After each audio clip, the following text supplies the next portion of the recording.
Welcome to Module 1, Antibiotic-Resistant Bacteria. Our ability to treat common bacterial infections only goes back more than 70 years to the development of Prontosil, sulfa drug, in the 1930s. In that short time frame, increasing resistance to these wonder drugs because of overuse and misuse has led to the rise of superbugs, or bad bugs, that are not treatable by any antibiotic. Antibiotic resistance has the potential to recreate a world where people routinely die from simple bacterial infections. This module will describe antibiotic-resistant bacteria, how they affect the residents in your facility, and what you can do to help control their spread. There are 5 learning objectives for this module. You should be able to define antibiotic-resistant bacteria, identify several types of antibiotic-resistant bacteria, define the terms colonization and infection, name at least 2 risk factors for getting an antibiotic-resistant bacteria, identify the number 1 way to prevent the spread of antibiotic-resistant bacteria. Before we get started, it is important that we define a few key terms that will be important throughout this module. Antibiotics are drugs that fight infections caused by bacteria. Antibiotics work by killing the bacteria or stopping their growth. Bacteria are microorganisms too small to see with the naked eye that exist in virtually all environments in the world, including on and inside the bodies of virtually every living animal on Earth. Most bacteria are not harmful, but some bacteria can cause infections, like strep throat.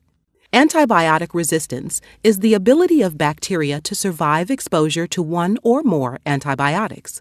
Antibiotic resistance occurs when bacteria change in some way that reduces or eliminates the ability of the drug to fight the infection. Antibiotic-resistant infections kill more Americans than HIV/AIDS, and the number of lives claimed continues to rise. More than 2 million people acquire antibiotic-resistant infections in the U.S. each year, and more than 100,000 die as a result. In nursing homes, the number affected is still no less shocking. On average, there are 3.2 million residents currently in nursing homes. Of these, 250,000 acquire infections during their stay. Around 10%, or 27,000 of these infections, are caused by antibiotic-resistant bacteria. Once antibiotic-resistant bacteria like MRSA or VRE are established in a facility, they are rarely eliminated. Let's see how antibiotic-resistant bacteria are affecting residents at Sunnyside Nursing Home.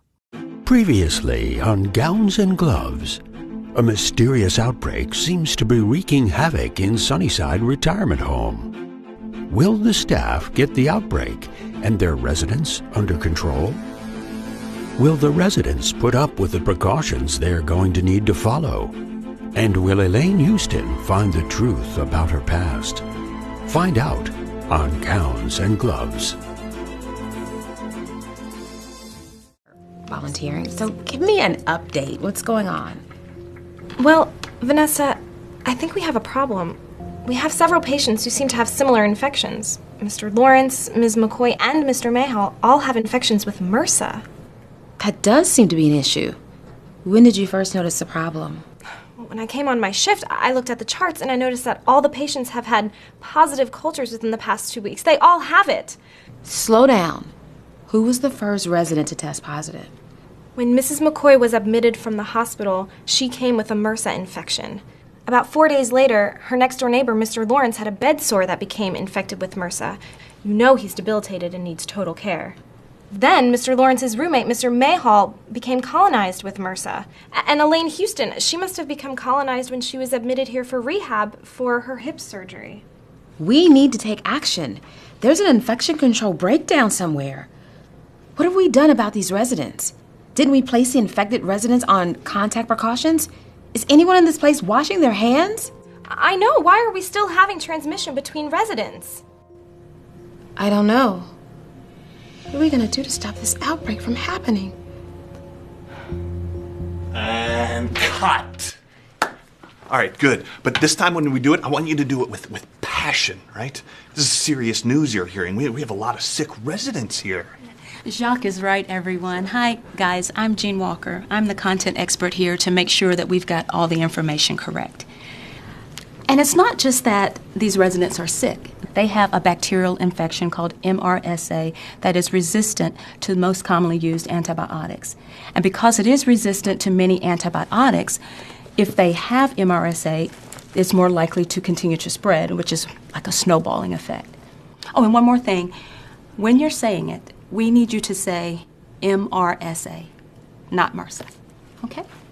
Okay, you got it? Ready? And action. Priscilla, let's move the positive MRSA cases down the hall and place the infected residents on contact precautions. Is there anything else we can do? Cut! Great job. Okay, guys, I need you all to focus on everyone, staff and residents, washing their hands, okay? Now, I like to talk about the standard precautions and contact precautions, but good hand hygiene is the #1 way to stop the spread of MRSA bacteria, and you need to convey that to your residents. So, like, my character's all about hand washing? Yes. Good hand washing is the single most important way to prevent the spread of MRSA and other antibiotic-resistant bacteria. And action. We need to focus on hand hygiene across the board, residents and staff. It's the only possible way Mrs. Houston could have come down with something since arriving here at Sunnyside. We need to get her moved down the hall with the rest of the MRSA patients and get this contained as soon as possible. Oh, she is not going to like that. No, she's not. I'll go to get her prepped to move, as well as talk to the staff about gowning and gloving properly. We need to make sure standard precaution is followed and that the contact precaution sign is on all the infected residents' doors. Oh, and make sure you talk to Mrs. Houston's husband. He hasn't left her side all week. Family members need to know what they can do to help prevent the spread as well. Mr. and Mrs. Houston. There's something about them I just can't quite put my finger on.